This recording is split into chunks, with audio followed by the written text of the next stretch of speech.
Hi, guys. Exciting news for season 4. The Thrive Tribe newsletter is for everyone and it's free. To sign up for our newsletter and to get more out of Chasing Brighter and engage with our amazing community, go to chasingbrighter.com/newsletter to get the latest updates. And every month we have freebies, so check it out. Welcome to the Chasing Brighter podcast, the podcast created as a guide to make midlife the best life. Are you ready to embrace the next chapter of your life with confidence and excitement? Your best life is just a listen away.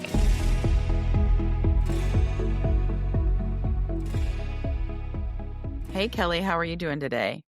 I'm good, Jess. How are you? I'm good. I'm just, trying to get through the holiday season. I decorated super early for Christmas. It's the first time ever I decorated before Thanksgiving. Any thoughts on that? I am indifferent. It's quite the debate in our household. And I feel like maybe even mid-November-ish is acceptable. Mm-hmm. The second day of November is when the local radio station that plays Christmas music started playing Christmas music. Yeah. And I have one child who is happy about that. And one child, which is Wes, he loves Christmas music. Beckett and Brian are like, no way. And I had a conversation again with Beckett yesterday, and he was like, yeah, he was like, even my teacher, Mr. Raymond, said definitely no Christmas until after Thanksgiving.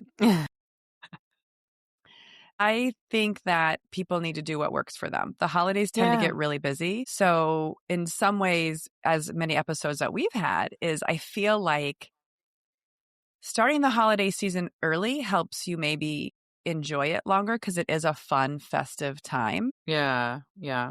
And then also, I think just making sure you're doing it for the right reasons, right? So, yeah, not necessarily rushing through the next steps of things. Yeah, I think I used to judge people, but for me, I think it more has to do with stress and busyness. And I love decorating my house. And I used to do, I'll do Halloween and then I would have pumpkins and stuff out for Thanksgiving. And I was like, if I'm going to be doing all this decorating, I'd rather just stick the Christmas stuff out and be done.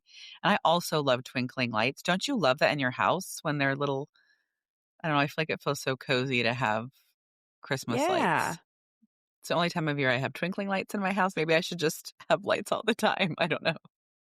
I am excited to start enjoying the holidays. And so we actually literally just took down our Halloween decorations on Sunday because I wanted to try to get a longer runway on them. But we had snow. And so we took everything down before the snow hit. So it went I think we went a week after Halloween for the Halloween decorations.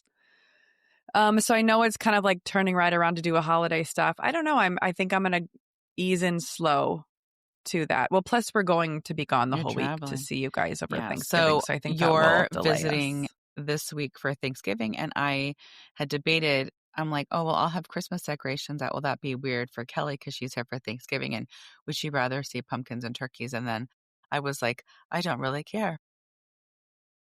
That's a good decision. Yeah, it does not matter. I agree. Because, I could argue both ways, right? Because part of it is we don't get to be there for Christmas. So I get to see your Christmas decorations.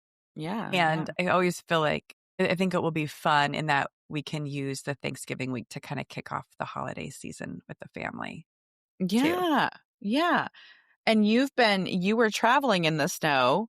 One of the things I want to point out is I feel like an idiot because I don't necessarily always follow the weather where you're at. And you were telling me you had this wonderful time, which I'm going to talk to our listeners about. But never once did you tell me it was like rain / sleeting / snowing.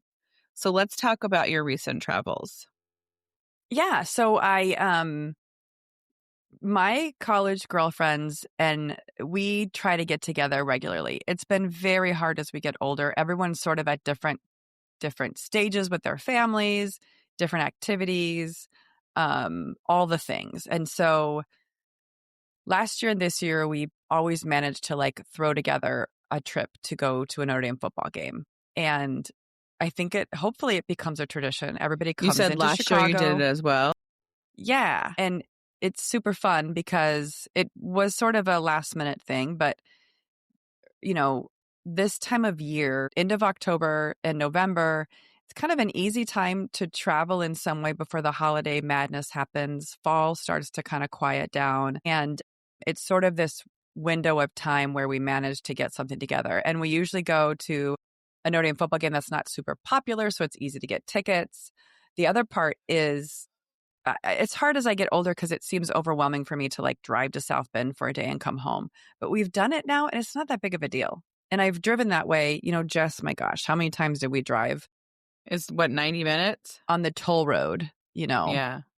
into Yeah. South Bend? So we did it. A couple girlfriends came in, flew in, drove in, whatever it is. We leave the day of the game. The last 2 years, it's a game that's an evening game. So we get together on Saturday morning in Chicago, and then we drive to South Bend. We get there early. We tailgate, have a great time. So fun, lots of laughs.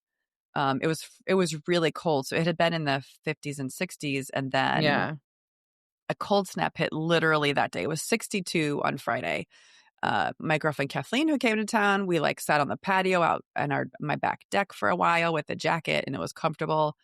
And then it went to like the temperature dropped as we were in South Bend, and we knew it was probably going to rain during the football game, Jess. So we brought all the gear and all the things for that, and it was maybe like 50s throughout the day. And then right when we got into the game a little early, but right when we were getting into the game, it started raining. So it was misting, and we're like, okay, this is not a big deal. Misting is fine. We all had our something on to protect ourselves. We were all bundled up because it also was like by that time. So it was cold. But anyway, we had a really fun time, but we got to the point where we're like, oh my God, like it was halftime and it was like, this is still raining. It's still raining. And then we knew snow was coming. It was going to be rain and then snow. And I wasn't sure when the snow was going to hit, but as soon as we got on the toll road, it started snowing. And it's that wet, sleety snow. And so like for 2 days, it was really crappy weather here. So we got to Chicago, and it was like I said, it was like in the 40s. Mm-hmm. So the snow was melting on the ground, but it was just messy and gross. And I laughed because Sunday night, so my girlfriends ended up getting out of town okay, and it was just a couple inches in the morning. And then Sunday night it hit again. It hit so bad. It was like a winter storm warning or whatever. And they said it was like 8 to 10 inches. It probably was, but it all melted. So you didn't really it wasn't like cold, puffy snow. It was like sludge, cold sludge. But we ended up turning our sound machine on Sunday night because the ice was like pelting the glass in our room. You could hear it so much. It was so loud. Yes. And for you guys, no one drives regularly, right? Does Brian walk to work? Or do you worry about the roads? Wes was sick on Monday, and so I didn't have to drive him to school. And by yesterday morning when I drove him, the roads were clear. So the side roads were a little icy. Yeah. And then we're back up to the 50s again today, which we knew we would kind of bounce back. Yeah. Yeah. Yeah. I think it's funny because I'm guessing you're kind of like dreading the idea of driving in it. I had to drive one time from the lake house in blizzard conditions, and it was pitch dark, and there was semi after semi, and it was road construction. Yeah. And that was definitely the most white knuckle I've been in a long time. This drive back from South Bend, easy. First of all, Jenny drives a Navigator, like a big long Lincoln Navigator. That thing drives like a breeze.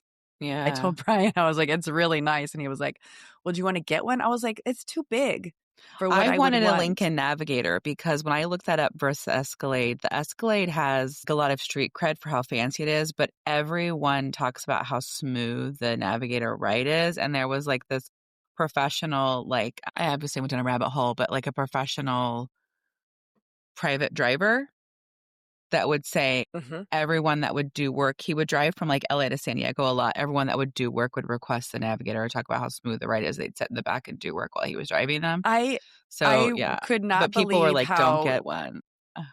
I don't know. Like, it's nicer than, I would say it's nicer than my Range Rover. Well, I love the Aviator. That is like on my list. They're a little bit smaller. Lincoln's a little bit smaller SUV. I couldn't believe how easy it was to drive. And I kept thinking like, wow, is it because there are no semis? Is it because it's not blowing? Like I couldn't quite figure Yeah. out because I was the one who had to drive home. Was there a 'Cause lot of people? So it kept the roads a little bit warmer if there's so many people driving? Maybe. I mean, there was definitely it sucked because it was snowing so hard that it blocked her sensor, so I didn't get cruise control wouldn't work. Mm-hmm. That was kind of annoying, so I wasn't able to. It was a lot. So when you say, Yeah. I'm not worried about driving, I just wondered for you if you have to drive normally in crappy weather. I flew to 5 states in 4 weekends. Oh, that's right, when you remember, had for the Gabby college to search visit stuff, yeah. colleges. And I had several horrible drives. One was we were like up in upstate New York, driving back to Albany. And it was a nightmare. It was what you thought. We were in farmland. Everything was white. There was no lights. You couldn't see the road because it was Was it covered at in night? white. And it was at night. Yeah, I think So driving there was no visibility and in bad weather at night is the it was so absolute horrible. worst, And you especially in couldn't an see unknown area. lanes. You couldn't see anything. I didn't know where it was. So Gabby was like, and I was like, oh, this is totally fine. I drive this all the time. And the whole time I was thinking, we're going to die. It's so horrible. Well, and then because I think we do drive in crappy weather, but I'm mostly on a 4-lane divided boulevard. Yeah. And the city does a great job of snow removal. And it was, that's what we know how to do. it was terrible. And then we drove from Philadelphia to go to Allentown. And that's when you saw cars on the side of the roads all the time. And I just feel like, what are you doing? Just drive. I was literally at some points going 40, sometimes 25.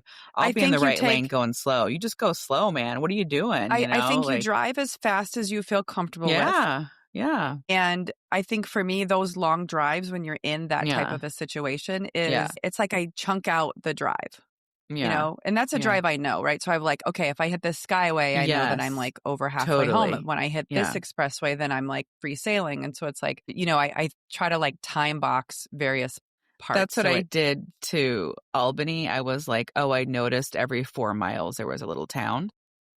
So I would be like, okay, I got to get the next 4 miles and there'll be a little town. It's like you distract your mind a little bit. Yeah, and I didn't know. I assume that if you have bad weather, you're really good at cleaning the roads, but everyone was saying the infrastructure at Albany, like they don't clear the roads.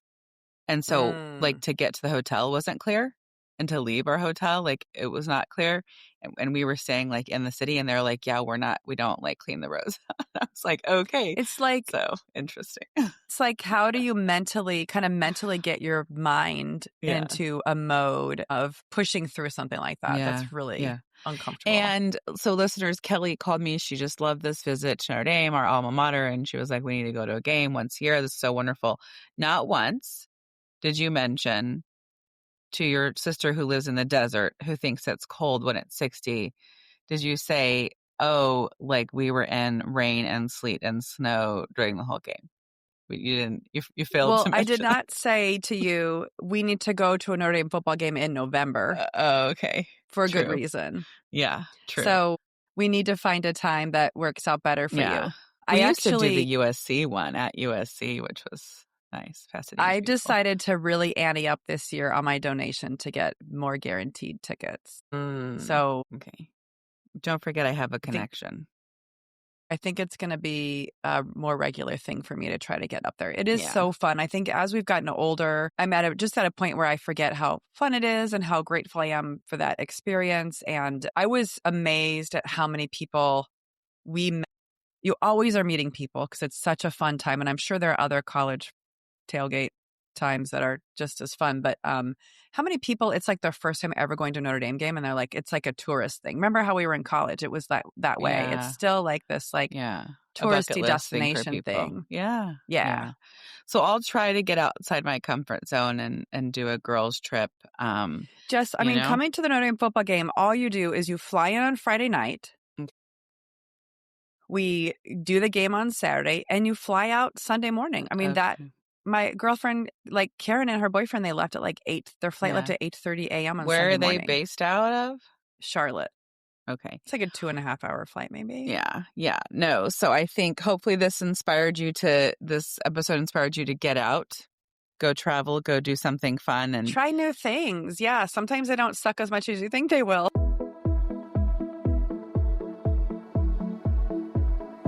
Thanks for listening today. If you loved today's episode, share with a friend. Are you ready to chase brighter days ahead? Subscribe to Chasing Brighter now, and let's embark on this exciting journey together.